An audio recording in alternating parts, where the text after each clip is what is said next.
बिहार और मिथिलांचल की हर खबर देखने के लिए यूट्यूब चैनल सर्च करें, सब्सक्राइब करें और बेल आइकन दबाएं।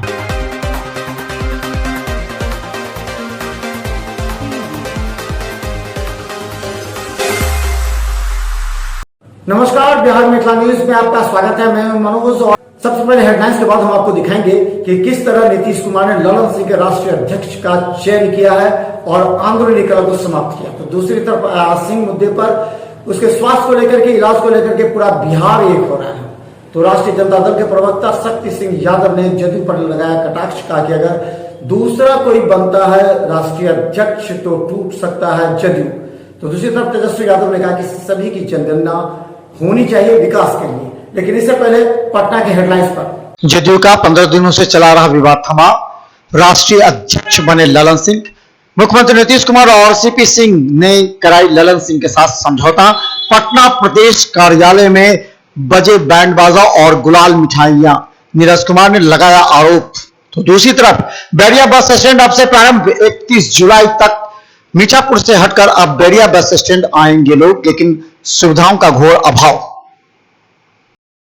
प्रतिपक्ष नेता तेजस्वी यादव ने कहा कि भेड़ बकरी सभी की जनगणना होती है, SC ST की जनगणना होती है तो सामान्य की क्यों न हो, इससे होगा विकास। राजद प्रवक्ता शक्ति सिंह यादव ने लगाया आरोप, कहा कि अब जदयू टूट सकती है। राष्ट्रीय अध्यक्ष के मुद्दे पर अंदरूनी कलह। मधुबनी बिस्फी में अपराधियों ने एक स्वर्ण व्यवसायी को मारी गोली, बेटे को भी किया जख्मी। इलाज के दौरान स्वर्ण व्यवसायी की मौत को लेकर के हंगामा। और आयांश की जान बचाने के लिए आए राजनेता और कई सामाजिक संस्थाएं। बाल संरक्षण ने भी कहा कि मुख्यमंत्री से मांगेंगे मदद। बता दें कि सबसे बड़ी खबर यह है कि जनता दल यूनाइटेड के आंदोलनी कला की जो बात चल रही थी उस पर आज विराम लग गया। इसलिए कि आज मुख्यमंत्री नीतीश कुमार जब दिल्ली पहुंचे और खासकर जो राष्ट्रीय अध्यक्ष की बात चल रही थी, कार्यकारिणी की बैठक दिल्ली में हुई। इस बैठक में RCP सिंह के साथ सभी प्रदेश के जनता दल यूनाइटेड के अध्यक्ष एवं अन्य कार्यकारिणी सदस्य मौजूद थे।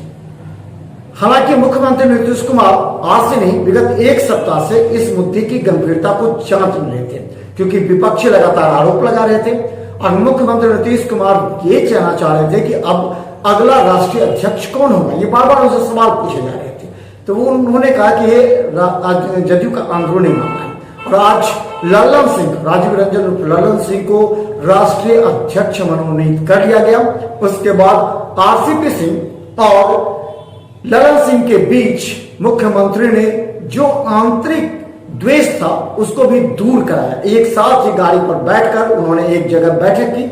बैठक के बाद जनता दल यूनाइटेड को मजबूत करने पर भी बल डाला गया। इसके अलावा मुख्यमंत्री ने कार्यकारिणी की बैठक में जनता दल यूनाइटेड के सभी कार्यकर्ताओं को, नेताओं को संबोधित किया। उन्होंने कहा कि ज्यादा से ज्यादा अब जदयू के लिए कार्य करें और ईमानदारी से कार्य करें। तो हम बता दें कि पटना में लगातार जश्न का माहौल है और जो नीरज कुमार है प्रवक्ता, उन्होंने उन लोगों को मुंह तोड़ जवाब दिया है जिन्होंने जनता दल यूनाइटेड को इस राष्ट्रीय अध्यक्ष मुद्दे पर टूटने की बात की थी। तो सबसे पहले हम देखें कि पटना में जदयू कार्यालय में जश्न हो रहा है और वहां नीरज कुमार और संजय सिंह जो प्रवक्ता हैं, दोनों आज जदयू कार्यालय में आए। उन्होंने पूरा ये तथ्य रखा कि ये जदयू की पार्टी है और मुख्यमंत्री नीतीश कुमार आज भी सर्वे सर्वा हैं और उनके इशारे पर ही जनता दल यूनाइटेड के अंदर पूरी तरह पार्टी एक है। जो बोल रहे हैं वो खुद अपने घर को देखें। यह फैसला लिया गया है कि जेडीयू के अगले राष्ट्रीय अध्यक्ष ललन सिंह होंगे, जो कि जेडीयू मेंबर ऑफ पार्लियामेंट रहे, राज्यसभा के सदस्य रहे, बिहार में कैबिनेट मिनिस्टर है। निश्चित तौर पर आने वाले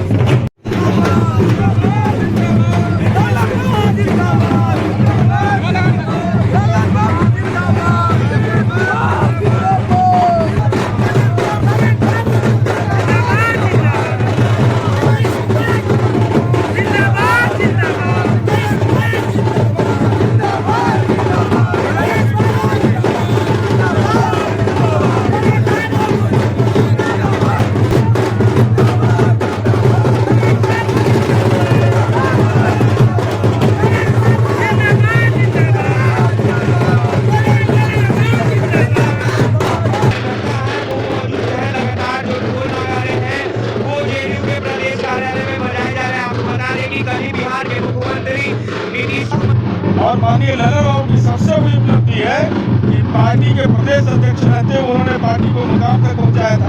तो स्वाभाविक रूप से नई जिम्मेदारी मिली है तो माननीय मुख्यमंत्री नीतीश कुमार जी हम लोग के सर्वमान्य नेता है, उन्होंने उनको जिम्मेदारी दी है। तो ये जिम्मेदारी देश के अंदर माननीय नीतीश कुमार जी के काम को पहुंचाने में पार्टी संगठन महत्वपूर्ण भूमिका दिखाया। उन्होंने साफ कहा था कि सभी की जाति की जनगणना होती है। इस पर जो केंद्र सरकार ने रुख अख्तियार किया था उसके खिलाफ उन्होंने सदन में बात की। सभी राष्ट्रीय जनता दल कांग्रेस के अलावा सभी महागठबंधन के नेताओं ने मुख्यमंत्री नीतीश कुमार को ज्ञापन सौंपते हुए कहा था कि सभी जातियों की जनगणना आवश्यक है क्योंकि इससे जातियों के विकास संभव है। देखिए क्या क्या कहा तेजस्वी यादव ने, प्रतिपक्ष नेता।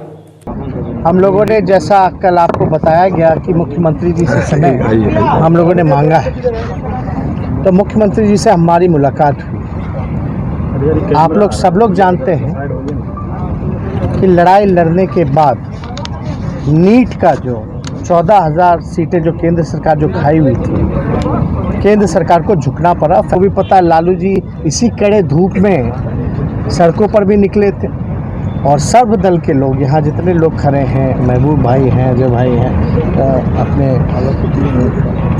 कांग्रेस के अजीत जी हैं, सब लोग हम लोग जो हैं मिलकर के इस बात के लिए हम लोगों ने सड़क पे भी लड़ाई लड़ी है, सदन में भी सर्वसम्मति से पास किया है। और ये हो जाने से आखिर पता होगा तभी ना बजट में आप उनके जन कल्याण के लिए आप अलग से प्रोविज़न रखिएगा, अलग से योजना बनाइएगा। तो ये जानकारी तो होनी ही चाहिए और ये जानकारी केवल सरकार को ही नहीं होनी चाहिए बल्कि बिहार के या देश के नागरिकों को भी जानकारी होनी चाहिए कि आखिर किसकी कितनी आबादी है। क्योंकि आप देखिएगा जानवरों की गिनती होती है, अलग अलग जानवरों की गिनती होती है, पेड़ों की गिनती होती है, हर धर्म में है उसकी गिनती होती है, SC ST की होती है। तो और सब जातियां जो पिछड़े अति पिछड़ी या अन्य वर्ग हैं वो क्यों छूटी रही इसमें तो सबको जानने का अधिकार है। और उसी हिसाब से इनके विकास के लिए, इनके उत्थान के लिए योजनाएं बनेंगी, उसी हिसाब से प्रोविज़न बजट का तो पैसा है एलोकेट किया जाएगा और अलग से योजनाएं चला करके इनका जन कल्याण होगा। इसलिए के अंदर जब ये बात राष्ट्रीय जनता दल को मालूम थी कि अब राष्ट्रीय अध्यक्ष मुद्दे पर ललन सिंह के मतभेद के बाद चार दल हो सकते हैं जनता यूनाइटेड के, 4 भाग में टूट सकते हैं, ऐसा कहना जो प्रवक्ता है राष्ट्रीय जनता दल के, उन्होंने शक्ति सिंह यादव ने ये कहा। गौरतलब है कि शक्ति सिंह यादव ने सीधा कटाक्ष किया कि अगर राष्ट्रीय अध्यक्ष के रूप में नीतीश कुमार नहीं बनते हैं तो जनता यूनाइटेड टूट जाएगी। देखिए क्या कहते हैं शक्ति सिंह यादव। देखिए, जनता दल यूथ की राष्ट्रीय कार्यकारिणी की बैठक आज दिल्ली में हो रही है। ये तो जनता दल यूथ का आंतरिक मामला है, कौन अध्यक्ष बनेंगे नहीं बनेंगे, पर इतना जरूर है कि जदयू के अंदर काफी बेचैनी है। इधर उधर से अगर अध्यक्ष बनाया गया तो जनता दल यूथ 4 खंडों में विभक्त हो गई। बकायद यह भी चल रही है कि नीतीश जी को ही अल्टीमेटली अध्यक्ष मान लिया जाए और सारी बकायद नीतीश जी के राष्ट्रीय अध्यक्ष बनने के लिए की जा रही है, क्योंकि और परिस्थिति ऐसी बनी कोई दूसरे को लेकर के गर्माते देखा गया है। कहा जाता है कि अब मीठापुर बस स्टैंड को बैरिया बस स्टैंड में शिफ्ट किया जा रहा है, लेकिन अभी तक बैरिया बस स्टैंड में मूलभूत सुविधाओं का अभाव को देखते हुए आज बस मालिक एवं वहां के कर्मचारियों ने विरोध प्रदर्शन शुरू कर दिया। उनका कहना था कि मीठापुर से 31 जुलाई को हटाने की अंतिम तिथि थी, लेकिन बैरिया बस स्टैंड में किसी भी तरह की सुविधा नहीं है। उन्होंने कहा कि वहां मकान बन गए हैं जिस वजह से बस लगाने की भी सुविधा नहीं हो पा रही है। इसे लेकर के काफी धरना प्रदर्शन किया गया, हंगामा किया गया और ये सरकार से मांग की गई कि बैरिया बस स्टैंड को ही पूरी तरह विकसित किया जाए। अब पटना जाने वाले यात्री अब समझ लें कि बस स्टैंड को बदल दिया गया है। बैरिया बस स्टैंड का निर्माण कार्य चल रहा है। इसी बीच जो मीठापुर बस स्टैंड है उसे बंद करने का आदेश दे दिया गया है। लेकिन बताते चले कि बस वाले वहां बस लगाने में असुविधा को देखते हुए आज हंगामा एवं धरना प्रदर्शन किया। गौरतलब है कि यहाँ यात्रियों के लिए भी सुविधा का घोर अभाव है। यह नहीं, बस कर्मचारी मालिक ने भी मीठापुर बस स्टैंड में धरना दिया। उन्होंने साफ तौर पर कहा कि सरकार बैरिया बस स्टैंड को ट्रांसफर तो कर रही है। आज की तारीख में 31 तारीख को मीठापुर बस स्टैंड को ट्रांसफर करने का आखिरी दिन है। इसी को लेकर के सभी बस कर्मचारी और ड्राइवर ने मांग की है कि बस को लगाने का इंतजाम किया जाए एवं यात्री सुविधा मुहैया कराई जाए एवं बस स्टैंड बैरिया में सभी यात्रियों के लिए विशेष व्यवस्था हो। व्यवस्था तो अभी कुछ नहीं है, कुछ व्यवस्था नहीं है। क्या नाम हुआ आपका? मेरा नाम शैलेश कुमार सिंह।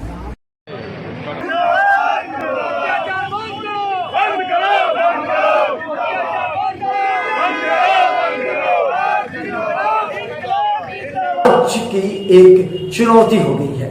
बिहार राज्य में स्वास्थ्य व्यवस्था को लेकर के लड़ाई लगातार चल रही थी। ऐसे में आयान सिंह एक बच्चा है जिसकी बीमारी का इलाज संभव नहीं है बिहार में, लेकिन उसमें करोड़ों रुपए खर्च है। अब नए नए संस्था इस छोटे से बच्चे को बचाने के लिए आगे आई है। यही नहीं, भारतीय जनता पार्टी के नेता रामकृपाल यादव के साथ हम बता दें कि बाल संरक्षण आयोग के चेयरमैन प्रेमिला कुमारी ने भी कहा कि अब इनका आवेदन लिया जाएगा और सरकार के पास भेजा जाएगा। उम्मीद है कि इस बच्चे के इलाज का पूरा खर्चा सरकार देगी। हम बता दें, आयान सिंह मुद्दे पर पूरे बिहार से उस बच्चे को बचाने के लिए प्रार्थना की जा रही है और फंड कलेक्शन किया जा रहा है ताकि इस बच्चे के इलाज में जो खर्च हो उसका भुगतान किया जा सके।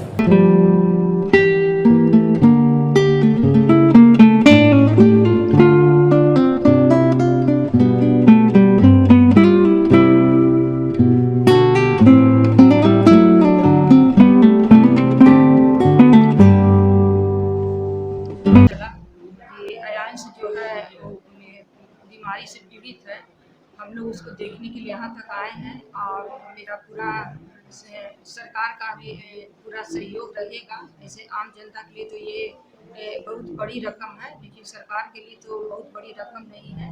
और हम लोग यथासंभव सरकार से इस पर बात करेंगे और इस बच्चों को बीमारी से दूर करेंगे, स्वस्थ रखा जाएगा।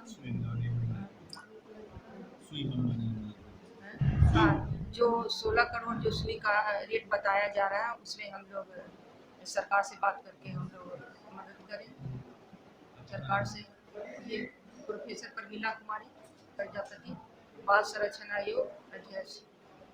मैं निर्भय कुमार सिंह, बच्चे का नाना। तो इस बीमारी के बारे में जब बच्चा जन्म लिया तो 2 महीना बाद ही पता चल गया और यहाँ तो पटना के अनेकों डॉक्टर से दिखाया गया, फिर एम्स भेजा गया। यहाँ के डॉक्टर लोग भेजे, एम्स वाले फिर रेफर किए कि बेंगलोर जाके दिखाओ, यहाँ पर टाइम वेस्ट करने से कोई फायदा है नहीं। तो एम्स में निभांस एक हॉस्पिटल है जो हिंदुस्तान का सबसे बड़ा हॉस्पिटल है, उसमें इसका इलाज चला। वहाँ 5-7 डॉक्टर का पैनल बैठा तो उन्होंने रिसर्च करके बताया कि